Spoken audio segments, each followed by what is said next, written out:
పాలనలో మెట్పల్లి జిల్లాగా ఉంది. తర్వాత ఆంధ్రప్రదేశ్ రాష్ట్రంలో 7 తాలూకాలలో మొట్టమొదటి తాలూకా మన మెట్పల్లి. అలాగే మన భారతదేశానికి మన మెట్పల్లి కాదు ఇవన్నీ తెచ్చింది. అటువంటి మెట్పల్లిని మన నియోజకవర్గాన్ని కుట్లగా మార్చిండ్రు. ఇలా ఒక కుట్ల సోదరుడు చెప్తుండు, కనీసము మెట్పల్లిని మార్చేటప్పుడు ఒక్క మెట్పల్లి పౌరులు లేకుండా చేసిండ్రు. అక్కడ అంటే మా కాన్స్టిట్యున్సీ మారేటప్పుడు మన వల్ల వాయిస్ వినపడకుండా చేసిండ్రు. అట్లా వేసి కుట్లగా మార్చారు. అప్పుడు మనం బాధపడలేము, ఎవరం కూడా ప్రొటెక్ట్ చేయలేము. కనీసం పోతే పోయిందని చదువుకున్నాం. వెటర్నరీ కాలేజీ కూడా కుట్లగా వేయండి. అప్పుడు కూడా మనం ఎవ్వరం ఏం మాట్లాడలేము. ఎన్నో కాలేజీలు, ఎన్నో కాన్స్టిట్యున్సీ లెవెల్లో ఉండే ఆఫీసులన్నీ కూడా కుట్ల వేయాలి. అప్పుడు కూడా మనం ఎవరం ఏం మాట్లాడలేము.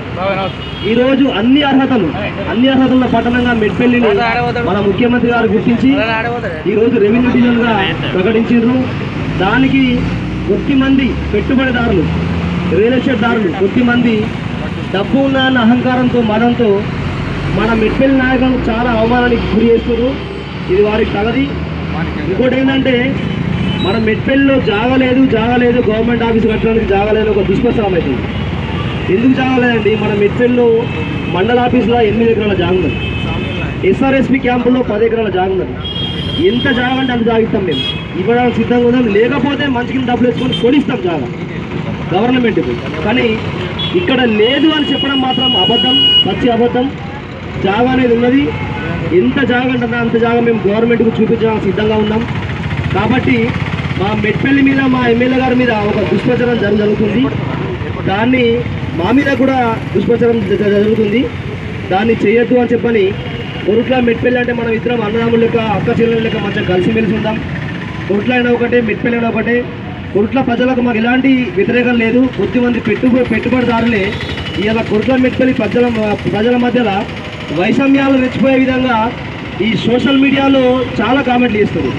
దయచేసి మిత్రులు అటువంటి ప్రవర్తించకుండా మనమందరం కూడా ఒక కుటుంబం లెక్క కలిసిమెలిసి ఉండి మన ఎమ్మెల్యే గారికి, మన ఎంపీ గారికి, మన ముఖ్యమంత్రి గారికి మంచి పేరు తెచ్చే విధంగా ప్రవర్తించాలని కోరుకుంటూ, అలాగే మెట్పల్లి రెవెన్యూ డివిజన్ ప్రకటించిన కేసీఆర్ గారికి, బాల్క సుమన్ గారికి, ఎమ్మెల్యే కల్వకుంట్ల విజయసాయిరావు గారికి, మన తెలంగాణ ఆడబిడ్డ కల్వకుంట్ల కవిత గారికి, ఎంపీ వినోద్ కుమార్ గారికి, మన మెట్పల్లి ఆడబిడ్డ రేఖ్య నాయక్ గారికి, ఈటెల రాజేందర్ గారికి, ఎంపీ వినోద్ కుమార్ గారికి, మహారాష్ట్ర గవర్నర్ సిహెచ్ విద్యాసాగరరావు గారికి, పేరున మన జడ్పీ చైర్మన్ తులమ్మ గారికి పేరున కృతజ్ఞత తెలియజేసుకుంటూ మా పక్షాన, మా మెట్పల్లి పక్షాన, మా మెట్పల్లి క్రైస్తవ పక్షాన, మున్సిపల్ పక్షాన కృతజ్ఞత తెలియజేసుకుంటూ ఈ అవకాశం ఇచ్చిన మీ అందరికీ కూడా పేరున ధన్యవాదాలు తెలియజేసుకుంటూ సెలవు తీసుకుంటాం.